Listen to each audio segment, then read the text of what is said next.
ज्योति मल्होत्रा को लेकर एक ज्योति मल्होत्रा मामले में कल जेएमआईसी श्री सुनील कुमार जी की कोर्ट में जमानत याचिका दायर की गई थी और आज पुलिस से जवाब मांगा गया था। पुलिस के जवाब के बाद मैंने अपने पक्ष रखे, कोर्ट में बहस की और उधर पुलिस ने अपने पक्ष रखे। उसके बाद में आज शाम को माननीय अदालत ने जमानत याचिका खारिज कर दी।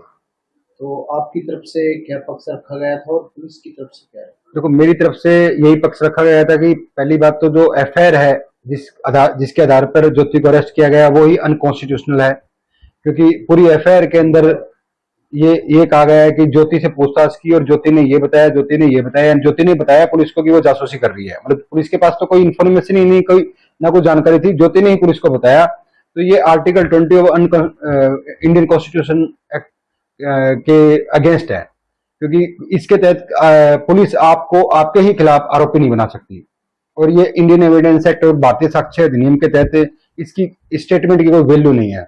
तो पहली बात तो मैंने एफआईआर पे सवाल उठाए गए। दूसरी बात, एफआईआर के अंदर जो आरोप है उसके अंदर 152 जो देशद्रोह की धारा लगाई है उसके कोई आरोप नहीं है, तो उस धारा पे सवाल उठाया गया। तीसरा ये कहा गया जब ये पाकिस्तान गई तब भारतीय न्याय संहिता देश में लागू नहीं थी, तो 152 ये भी नहीं बनती। और इसके समकक्ष धारा जो आईपीसी की है वो 124A थी, तो वो उस पर सुप्रीम कोर्ट ने उसको सस्पेंड किया हुआ था।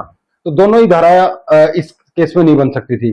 और ऑफिशियल सीक्रेट एक्ट एसपी ने खुद मीडिया को प्रेस नोट रिलीज करके कहा है कि ज्योति मल्होत्रा की secret information, army information, statistical information तक कोई पहुंच मिली नहीं पुलिस को।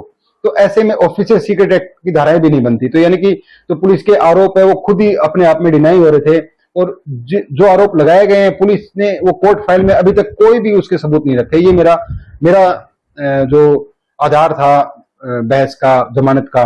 उधर पुलिस ने ये कहा कि ज्योति मल्होत्रा के बैंक अकाउंट्स और उनके जो वीडियोज हैं उनकी एनालिसिस किया जा रहा है और उसके अलावा कुछ और जांच जारी है। मतलब matter is under investigation and police ने इसको राष्ट्रीय एकता और अखंडता से जुड़ा मामला भी बताया और बेल ना देने की गुजारिश की और माननीय न्यायालय ने पुलिस की प्रार्थना को स्वीकार किया और बेल को रिजेक्ट कर दिया। दोनों पक्षों में कितनी देर तक ये मामला चला? दोनों पक्षों में कोई 20 से 25 मिनट तक बहस हुई है। तो इसको लेकर आगे किस तरह की तैयारी करेंगे? अब हम सबसे पहले तो जो हमारी बेल डिक्लाइन हुई है उसका ऑर्डर लेंगे, क्योंकि वो स्पीकिंग ऑर्डर होता है। जैसा आप लिखते हैं कि क्यों बेल डिक्लाइन की है, क्यों नहीं दी गई है, तो उसको देखा जाएगा कि कोर्ट ने किस चीज को ज्यादा तरजीह दी है। उसके बाद में हम अगली डिस्ट्रिक्ट कोर्ट के लिए बेल की तैयारी करेंगे और देखेंगे।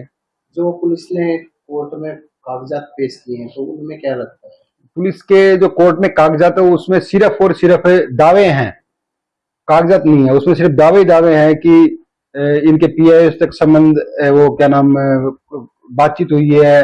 मतलब वो पीओआईज है कौन और कैसे हैं वो और किस तरह पुलिस स्टेब्लिश कर रही है कि पीओआईज है, वो अभी तक कोई कागजात ऐसे नहीं है।